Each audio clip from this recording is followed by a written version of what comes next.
और बिहार के नेता बीजेपी के बीच में शामिल हो गए। उन्होंने कहा कि आपने महामहिम राज्यपाल को बुलाया था, इतनी भी जानकारी आपको नहीं है कि महामहिम राष्ट्रपति का चुनाव होता है, वो नॉमिनेट नहीं होते हैं, वो निर्वाचित होते हैं संसद के सदस्य, और साथ ही साथ विधानसभा के माननीय सदस्य वोट डालते हैं। तो आप तुलना किससे कर रहे हैं? वो तो महामहिम राज्यपाल को नॉमिनेट किया जाता है और आप तुलना कर रहे हैं महामहिम राष्ट्रपति का। ये सीधे तौर पर भाजपा की जो नौटंकी है, जिसकी चर्चा पहले किया गया कि ये सीधा एक आदिवासी महिला होने के कारण आपने ये अपमान, महिला होने के चलते भी और आदिवासी होने के चलते आपने देश के प्रथम नागरिक का अपमान किया है। यह सर्वविदित है। यह देश की जनता इसीलिए जनता दल ने यह फैसला लिया कि हम उस पूरे कार्यक्रम से बाहर जाएंगे। और कहते हैं विस्तारित भवन के बारे में, क्या क्या बोल रहे हैं भाई? इतिहास को बदलने की कोई कोशिश मत करिए। 1970 में तत्कालीन राष्ट्रपति बीबी गिरी ने संसद भवन के एनेक्सी बिल्डिंग का भूमि पूजन और शिलान्यास रखा था और इंदिरा जी ने उसका उद्घाटन किया था। लेकिन यहां तो सबय धन गोपाल के, हम ही शिलान्यास भी करेंगे और हम ही उद्घाटन भी करेंगे आदरणीय नरेंद्र मोदी जी के द्वारा। इसलिए हमारी समझ है कि सीधे तौर पर राजनैतिक रूप से यह दिमागी साजिश के तहत कि वो आदिवासी हैं, उनको राजनीतिक रूप से अछूत मानते हैं प्रधानमंत्री नरेंद्र मोदी और अमित शाह, इसीलिए उनको उद्घाटन कार्यक्रम से वंचित किया गया है।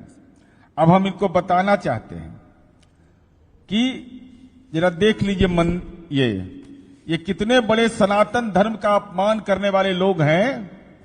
यह जो संसद भवन है वर्तमान का, इसको जब आप देखेंगे तो ये एक मंदिर जैसा आपको नजर आएगा। मंदिर जैसा आकार इसमें नजर आता है, मंदिर जैसा देखिएगा आप। और मैं इसको 2 मिनट में आपको विस्तार से इस पर चर्चा करना चाहता हूं। यह जो भारतीय संस्कृति हमारी है, और ये मध्य प्रदेश राजस्थान के इलाके में, मुरैना के इलाके में जब आप जाएंगे तो ऐसे मंदिर आपको मिलेंगे। जब मंदिर का उस समय जब यह संसद भवन का निर्माण हो रहा था तो उस समय भारतीय इतिहास, संस्कृति और भारतीय परिस्थिति को शामिल करके इसको भारतीयता और ब्रिटिश साम्राज्य के संगम के रूप में प्रदर्शित किया गया था। यह पार्लियामेंट उस समय बना था। अभी बतावे नया संसद भवन का जो स्वरूप है, यह कौन सा स्वरूप है? त्रिकोण का स्वरूप है। और यह जानिए कि यह त्रिकोण का स्वरूप के पीछे मामला क्या है।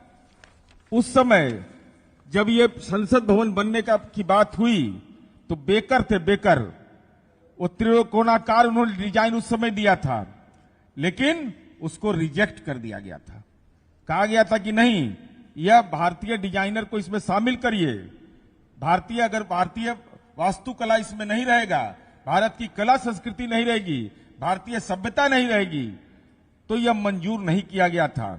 और उस समय लॉर्ड हेडिंग ने यह सलाह दिया था कि भवन को पूर्वी और पश्चिमी सभ्यता के संगम के रूप में प्रदर्शित करें।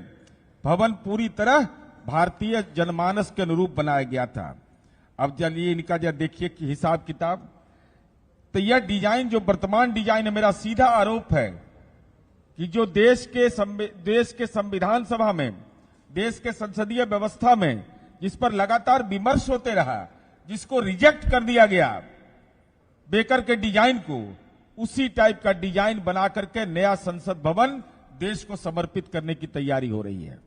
और उस समय जो बना था, आपने देखा है कि आपने बताया आपको।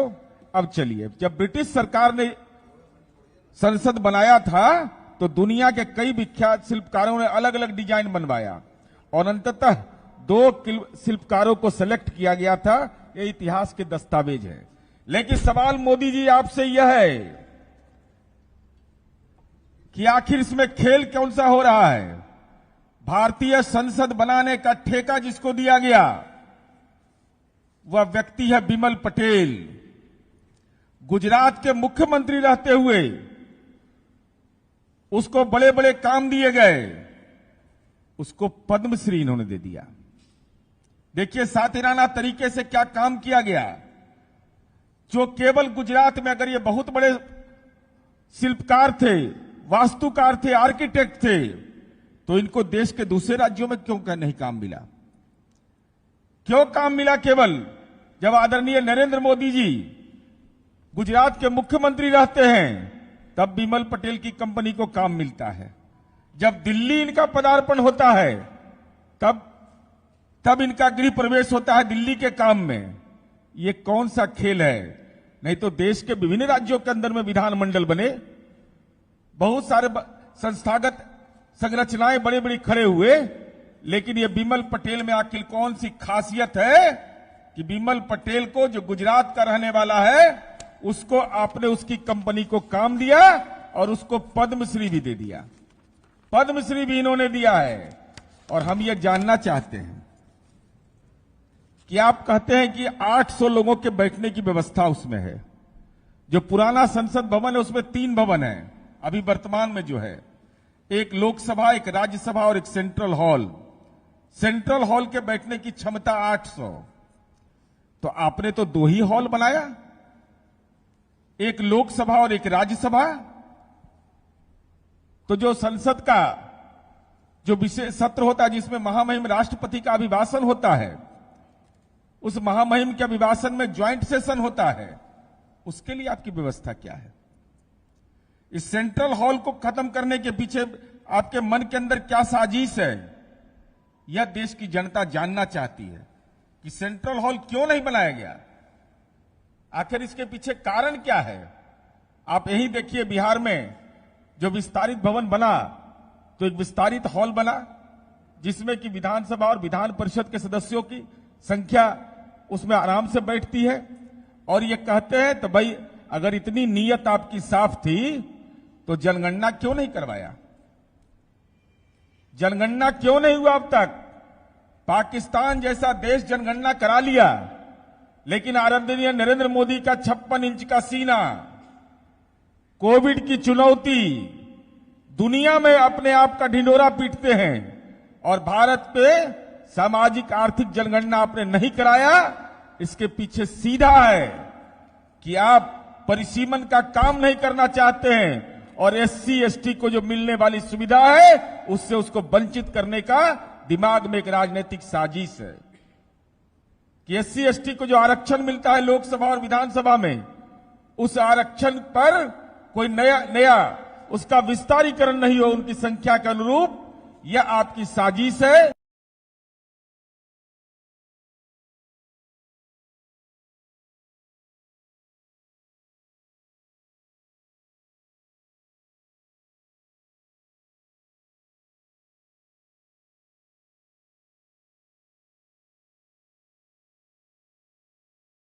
सवाल नंबर 1, जिस बेकर के डिजाइन को ब्रिटिश हुकूमत के समय रिजेक्ट कर दिया गया था, उसी त्रिकोण के आधार पर आपने क्यों सहमति प्रदान किया? हमारे वर्तमान संसद भवन का जो अभी आकार है, उस आकार के तहत जो हमारी सभ्यता और संस्कृति है, जो मध्य प्रदेश राजस्थान के मंदिर, मुरैना में बहुत सारी जगहों पर मंदिर है, उस मंदिर के अनुरूप का वह ढांचा था, लेकिन आपने त्रिकोण बना करके सनातन धर्म का अपमान किया, भारतवर्ष के सनातन संस्कृति का, यहां के शिल्पकार का और यहां का अपमान किया है। तीसरा सवाल मेरा भारतीय जनता पार्टी से है कि सेंट्रल हॉल जहां ज्वाइंट पार्लियामेंट्री सेशन होता है, वह सेंट्रल हॉल उसमें क्यों नहीं बना? यह जवाब दीजिए। चौथा सवाल मेरा है कि बिमल पटेल में ऐसी कौन सी विशेषता है कि गुजरात में मुख्यमंत्री रहते हुए उसको ठेका आवंटित किया जाता है, दिल्ली जब आप प्रधानमंत्री बनते हैं तब उसको ठेका आवंटित किया जाता है, और जो सनातन धर्म का अपमान करता है, जिस कंपनी को वाराणसी कॉरिडोर का काम दिया गया, जिसने भारत मां का मंदिर तोड़ दिया, जिसने 300 शिवलिंग तोड़ दिया, जो आज लगभग 150 शिवलिंग आज भी लंका थाना में रखा हुआ है, वहां जहां पर बेलपत्र भी नहीं चढ़ रहा है, जहां जलाभिषेक भी नहीं हो रहा है। तो ऐसे और उसको पद्मश्री आपने दे दिया। तो अगर ये बहुत बड़े शिल्पकार और बहुत अच्छे कंस्ट्रक्शन करने वाले हैं, तो देश के दूसरे राज्यों में इनको निविदा क्यों नहीं मिलता है? आखिर कौन सी विशेषता है? और पांचवा, मेरा सीधा आरोप है कि जनता दल यह समझता है कि चूंकि आदिवासी समुदाय की महिला राष्ट्रपति है, चुनाव से निर्वाचित है, आप उनकी तुलना अगर राज्यपाल के पद से कर रहे हैं, उस प्रक्रिया से कर रहे हैं, तो ये सीधा संविधान का अपमान है। और छठा सवाल मेरा है कि विस्तारीकरण और नए निर्माण का अंतर अगर समझ में नहीं आता है, तो मोदी जी से पैरवी करा करके नरेंद्र मोदी से सब गुरुकुल में नाम लिखवाइए। गुरुकुल में पढ़ने के लिए आप लोग जाइए। आप लोग को यह समझ में नहीं आ रहा है कि विस्तारीकरण किसको कहते हैं, और आप न शिलान्यास कराते हैं न उद्घाटन कराते हैं। इसका मतलब देश के प्रथम नागरिक को आपने राजनीतिक रूप से साजिशन तरीके से अछूत मान कर करके आपने देश के राष्ट्रपति पद का अपमान किया है।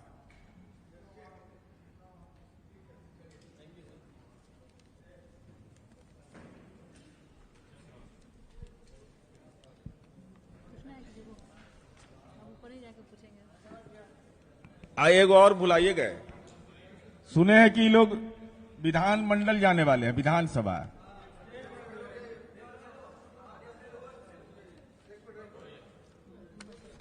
तो वहां पर तो माननीय मुख्यमंत्री जी सुशील मोदी जी का भी नाम लिखा हुआ है, मोदी जी का भी नाम लिखा हुआ है। तो भाजपा के जो विधायक वो कान पकड़ेंगे कि नहीं?